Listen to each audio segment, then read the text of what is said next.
But now we will be moving to Geelong. So Geelong, obviously, in 2022 were premiers.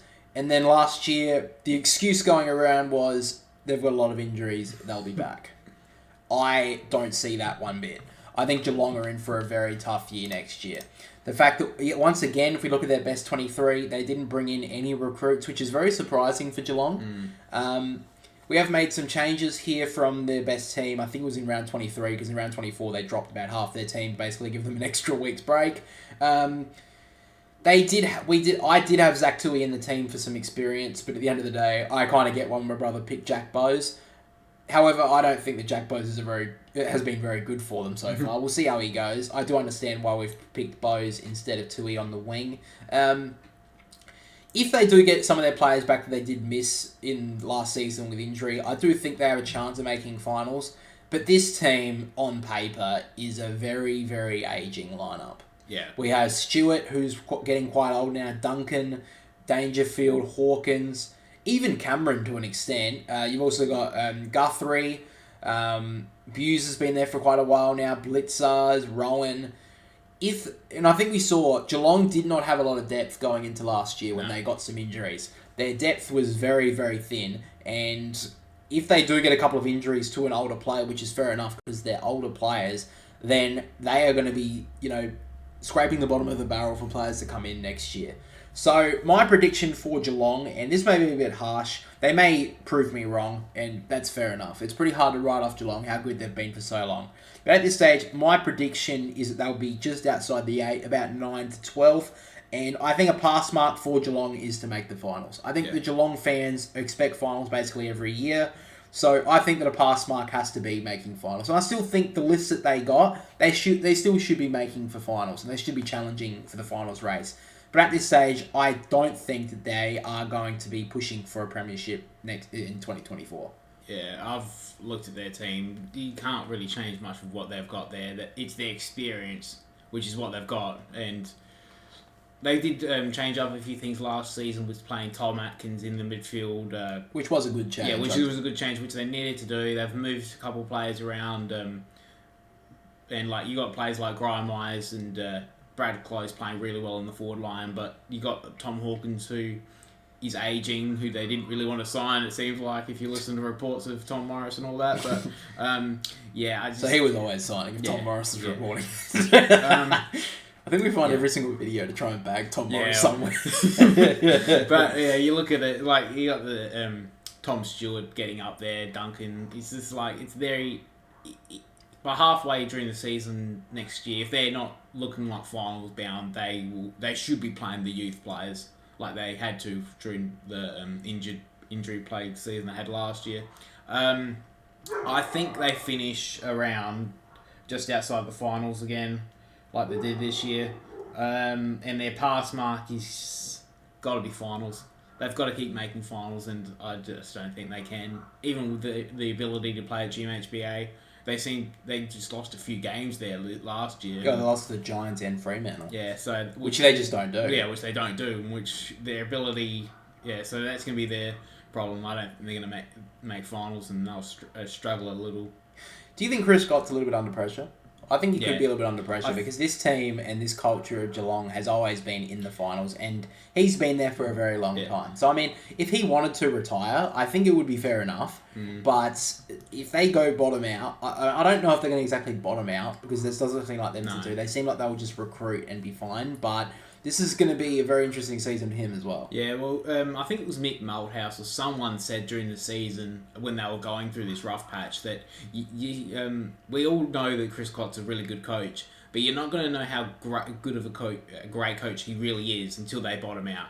And that's what you see with the great coaches. They're able to regenerate the team and go back up. Yeah. So, to be honest, I don't think he's that sort of coach. I think he will... If they bottom out, they will sack him, or they'll get rid of him, or he'll just leave. But next, we'll get to the Gold Coast Suns. So, Damien Hardwick joined the Gold Coast Suns, which was the big story throughout the whole year for the Suns. They kicked Stuart Dew out. They said, "Get the fuck out of here, you fat fuck." And they were like, "We're getting Dimmer Hardwick up here." In the worst kept secret in the country. We do have their best 23 on screen. They didn't recruit any players in the trade period. So at this stage, their 23, I think, can change because of obviously the draft coming up. They do have a few drafts picks coming in the top 10, it looks like, even top 20. But at this stage, their team does look pretty good just on this 23. Yeah. I think this is a very well-balanced team. Their defence is arguably one of the most underrated going into next year, I think. Ballard's a brilliant defender. Collins is one of the best lockdown defenders in the game. Lemons is one of the best small defenders in the game as well. I think McPherson had a really good year last year, so I think their defence is really set. Their midfield of Miller coming back after injury now, like coming out of the full preseason is going to be brilliant. Matt Ralph finally had a good season and showed the prospects that he always had. Anderson's probably their best player. Their forward line, Jack Lukosius really stood up last year. Ben King's up for a really good year as well. Even the likes of Sam Flanders playing midfield throughout the year really showed some things. So this really comes down to, are they going to be good enough to make the finals? I think at this stage, Damien Hardwick, with this list they've currently got, has to be making finals next year. I think that's an absolute necessity that even though it's his first year, this team on screen right now is a finals-worthy team. Yeah. I think that is the only... they have to make finals. That's my pass mark. For my prediction, I do have them between 6th and 10th. So, middle... So, bottom of bottom 8 to high end of bottom 10. So, I do have them right around the mark. I think, though, that the pass mark has to be finals. Yeah. If they want to be considered as an AFL team, they cannot be this long into their AFL live, and what is it? It will be their 13th year next year, and they haven't made finals. I think their best finish was 10th.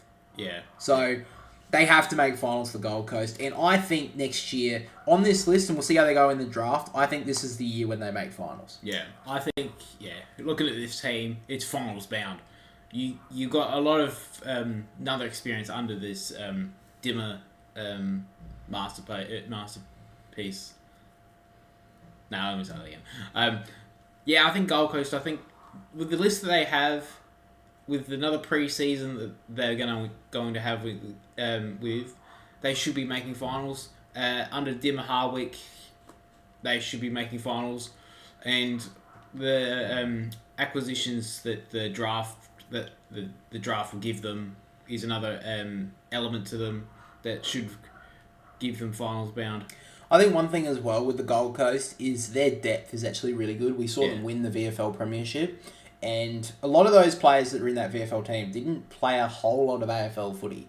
But the Gold Coast didn't have a lot of injuries last year.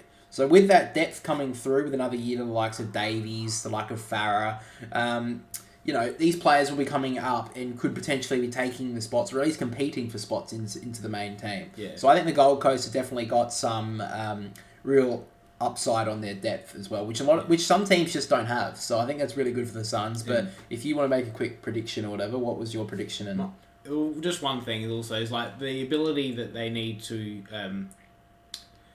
generate their midfield. So they need to put some more players through their midfield. That's their one thing they need to do.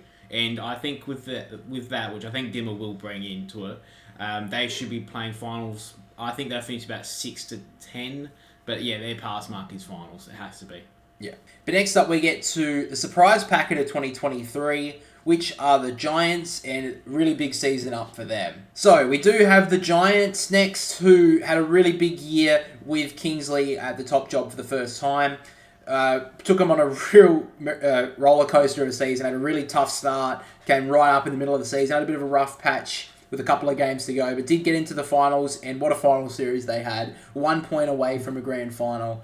And this is the best 23 we've came up with for the Giants going into next season. I think this team has a couple of holes in it, but I do think that this team, with a really good coach at this stage in Adam Kingsley, could be very well up to, competing once again. I don't know if this team's going to be pushing for a grand final. I think that they, like with Carlton, they got on a run and they got to a point where they nearly made the grand final, which some teams can just do with momentum. Yeah. But I do think the likes of the Bedford, Daniels, half-forward combo, who were brilliant over the season. And, of course, Toby Green. I think this team could be anything. And I do think that, like the Gold Coast, the defence of the Giants is one of the best. And even though in the trade period they didn't pick up anyone, which I know I said for most teams is going backwards, for a team like the Giants to have held a list for probably the first time in their lifespan is just really good for them to do. Yeah.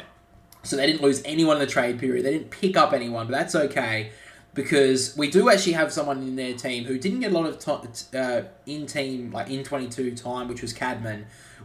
I didn't have him in the team originally, but the point that you brought up about him being the first-round draft pick, being the number 1 draft pick in 2022, and saying that, he's going to be coming along really good next year, I think that does kind of sway me a little bit. And also the fact that the Giants don't really have the most tall forward line. So Cadman can definitely play a role up there. I think that could be very interesting for them, how they go forward, especially at the start of next year. I do have them between about 6th and 10th.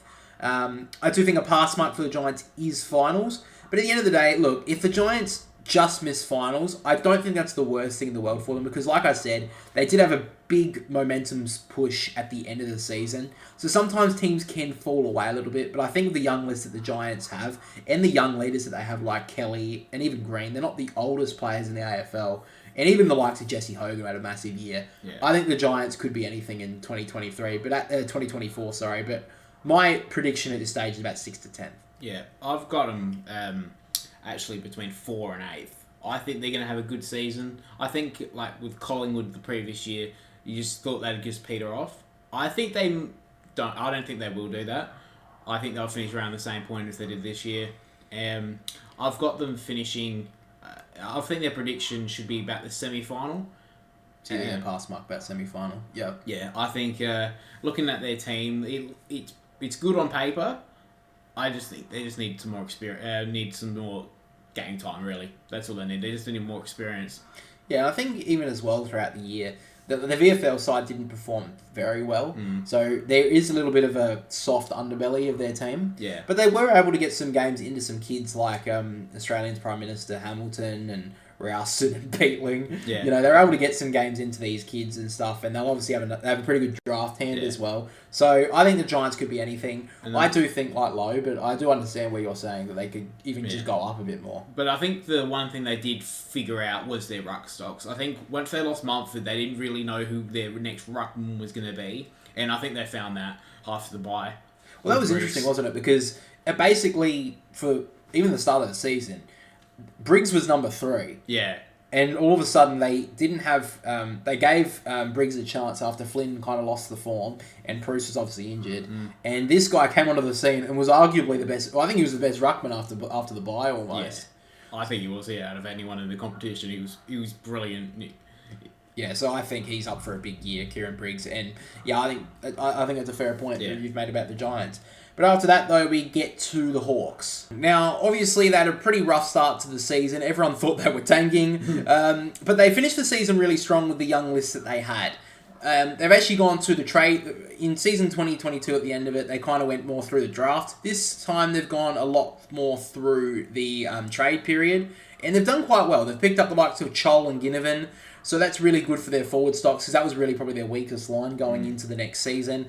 Their defense, as you can see on the 23 right now, isn't really changing too much. We do have Frost in the team who was out for a couple of games throughout the end of the season. And one that kind of got forgotten about was Jaff. He wasn't really in for the team. He was injured for a lot of the year. But I think bringing him back will be massive for them. They did miss out on a couple of recruits like Ben Mackay and stuff, but let's be honest, who cares? I think overall, I think it'll benefit them. Yeah.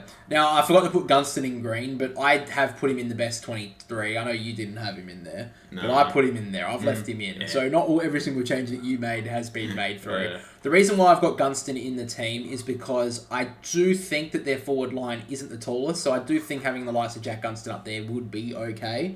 And I do think he does bring some experience, because Chol can be a little bit in and out of games, and Mitch Lewis is still quite young. So that's why I do think that that's why I've got Gunston in the team at this stage. This is basically the best teams for round 1. So maybe at the end of the year, if Gunston's performing not very well and Chol and Lewis are playing really nicely, then maybe they'll just kick Gunston out of the team. But at the end of the day, I think Hawthorn, even though I don't think this is a list that will make finals, they're definitely building something. I think their midfield, their young midfield is actually really good, and it was one of the best performing midfields in the comp last year. So for Hawthorn, I've actually got them finishing quite high for how they finished last year. I've got them between 10th and 14th. I think they're going to be one of the bigger risers going into 2024. I think that a pass mark is actually under where I think they're going to finish. I think 12th to 16th will be actually a pass mark for Hawthorn, but I do think around 10 to 14 is probably their prediction for me. So, yeah, I think out of any team so far, I think they're going to be the biggest risers of 2024. Yeah, I've got them pretty good rises as well this season. I think the acquisitions that they have made in Chol, Ginnivan, D'Ambrosio and Gunston are going to change their team. And the players that they did miss through a lot of the season in Jaff and, I think also Sicily needs to play a full season. I know he got suspended when he probably shouldn't have, but he needs to play a full season because we saw all of last season. The games he didn't play in were the games that they lost. Yeah. So if he can play, there was a few games that they just needed his experience, and they would have won. I think there was a game against Richmond when they were up by so much and they just lost it in the end. That experience, another year under them, they won't lose those sort of games, and yeah, maybe Gunston, I didn't have him in the best 23, but having him in the team will help them because there was a couple of times in the games last year that they just couldn't score. So having him down there in the forward line will help them. I've got them prediction of them going, yeah, like you said, 10 to 14, and I think that's their pass mark this season. I think that's where I've got them. They will challenge a few sides because they always seem to, and yeah, I think they'll just miss finals on the fact that they're not going to beat the big teams away. Yeah, I think that's fair enough, Cole. So, like I said, I think Hawthorn are going to be the big risers of 2024. I think they're up. I think in the next 3 years or so, I think this team's going to be competing hard for finals. So I think that's definitely what they're building. Sam Mitchell's done a really good job there, and I think the acquisitions in the trade period were very good ones and definitely filled the roles that Hawthorn needed. But now we move to the Melbourne Demons. So, Melbourne, 2 years in running, have gone straight sets out of the finals. So they've had to make a couple of changes with the trade period. They picked up Jack Billings, McAdam, and they also picked up Fullerton, although I think Fullerton's definitely more for the future. Interesting, the 23 that you can see on screen isn't really a huge difference. We do have Petty in the team, obviously. Was out towards the end of the season with injury. Van Rooyen was out through suspension in the last final. Obviously, Brodie Grundy has gone, so Gawn will be taking 100% of the ruck role. I don't know about Melbourne. I think this is definitely a team that are in the premiership window, but their forward line does not scream out to me as very potent at all. I think they've always relied on their defense, on having a really solid defense. But I think in the last few years they've shown that if you don't have a potent forward line, then you can't win a premiership. And in the year when they won in 2021, McDonald kicked 50 goals. Fritsch had a massive season. Keziah Pickett was very good. Even their midfielders were scoring goals. Yeah. And at the moment, this team does not scream out to me that it's going to be potent up forward. McAdam maybe can come into the team and kick goals. But the reason why we picked Chandler over McAdam is because he brings forward pressure. Yeah. And McAdam can't do that. He plays very similar to Bailey Fritsch. So I don't think he's going to be fitting in the best 22. I don't think he makes the best 22 with Bailey Fritsch in the side. Yeah. That's why we've put him as a sub. Because I do think he is good enough to be playing every week, but I don't think he can take over Bailey Fritsch. Because I think overall Fritsch is a better player. Yeah, so, as we've seen over his career. At this stage, I've predicted Melbourne to actually finish outside the top 4. I've put them about 5th to 8th. I think a pass mark for Melbourne is around the prelim final. I think they have to win a final. Yeah. I think that's at least. At this stage, though, I still think they are challenging for a premiership. I still think their premiership window is open, but it's going to be flying away very quickly if they don't sort out this forward structure. That's my thoughts at this stage. We obviously see a lot of players on there. The players that are missing, like McDonald, Brown, Smith, they were all their forwards, and Spargo, and Melksham, sorry. All 5 of them were forwards in the last couple of seasons that kick goals for them or provide goals. Yeah. And none of those 5 are in their best 22, I think, early going into the next season. So I think that's very damaging to look at if I'm a Melbourne fan. So the fact that they've had to play Van Rooyen and Petty, who basically Van Rooyen, who's a draftee from a couple of years ago, and Petty, who was a makeshift forward player, is very interesting to look at their best forward stocks. Yeah. But what are your thoughts on Melbourne? Their forward line's a laughing stock. Their Petty being $1 million player. That's laughable. I mean, that was the Crows. Yeah, that wasn't Melbourne. But still, Petty's going to be playing every game now because if they want to keep him. Yeah. But Bailey Fritsch, he's shown in the past how good he is, and he needs to find that form again. Alex Neil-Bullen, he's more of a midfielder in my opinion than a forward player, and he just doesn't kick goals. None of their midfielders do, besides Petrarca. Yeah. And I mean, we even saw throughout the season they had to play Petrarca and they had to play some goals. Yeah, exactly. So, and their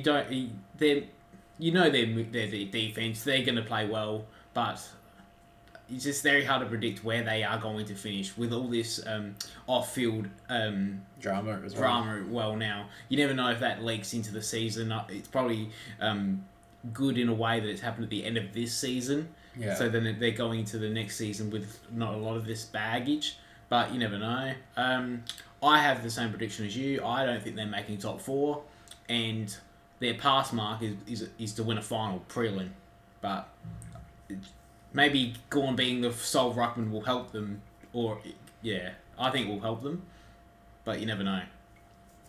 So that's basically all we have to say about Melbourne. After that, we move to North Melbourne. So, obviously this team scraped past finishing off the bottom of the ladder. They've been finishing at the bottom of the ladder for so long. North Melbourne being able to pick up so many draftees with obviously having obviously the top draft picks. They did pick up Alistair Clarkson as the coach last season, but obviously left for most of the season with mental health problems, which is understandable. This is the best 23 we've came up with for North Melbourne. They do pick up some good pickups in Fisher and Stevens. We'll see as their best 23 will likely change as we see what they pick up in the draft. This is basically what we've got at the moment. I think it's really hard for North. Their defence is really shaky. The fact that Pink is making their best team and he's been picked up through the sandful is really interesting. Dawson was the only tall defender I could find that could be taking that role next year because obviously Logue will be injured. Their forward line, other than Larkey, is very shaky. Curtis looks like he's going to be coming up. The problem is with Zerha is he's very injury prone. I do like North Melbourne's midfield. I think that Davies Uniacke, Wardlaw, Simpkin, Phillips even coming through there, I think is a very good looking midfield. But other than that, I just struggle to see North Melbourne finishing any higher than 17th. So my prediction at this stage is between basically 16th and 18th. And I haven't really given them a position pass mark. Mine is that they need to win more games than they did in 2023. That's my pass mark for them. I do think the acquisitions of Stevens and Fisher really help them because they're really good field kicks, and I think North Melbourne desperately need that. But this squad right now doesn't scream out to me that they're going to be doing much better than what they did in 2023. Yeah, it's going to be a tough season for them. Like, you just look at that list, that 23, and just... It's going to be a tough season. Like, you look at Larkey, how good he did last year. Like, with the team that he's got. With the team that he's got around him, it wasn't a good season. It was a great season for him. Yeah, he arguably won the Coleman medal. Yeah. If it wasn't for the fact that Curnow and Walker had 2 games against West Coast. Yeah, and you look even though they did as well. Yeah, but yeah. But you look at that team, it's going to be a tough season. Like, you've got the you got the team like the midfield. It's a good midfield. And you've got a good forward to kick it to. But you've only got like 4 or 5 good players in that team that could see being A-graders at the end of their careers. And their defence as well is very shaky. Yeah. Like, Core is getting paid way too much. McDonald, he's an okay player. He's not the best. Dawson is a young guy who we just had to put in there. And obviously, they're not going to be picking up many tall defenders in the draft. Yeah, there's not a lot of that in It's a midfield-heavy draft, so... I think North Melbourne are going to struggle. There's the good positions that they did clean up was, like you said, the good kickers in Stevens and Fisher. I think Bergman, another pre-season, will be good for them off the wing. But it's very tough to look at that team and think that they're going to get anything better than 17th. Yeah. I think their predictions, like you said, are 16th, 17th or 18th. they've got to win some games. It's just more than what they did last year. Is that your pass mark as well? Yeah, pretty much. And maybe Clarkson being there, you'd hope the full season will change it a bit, but still going to be a tough season for him.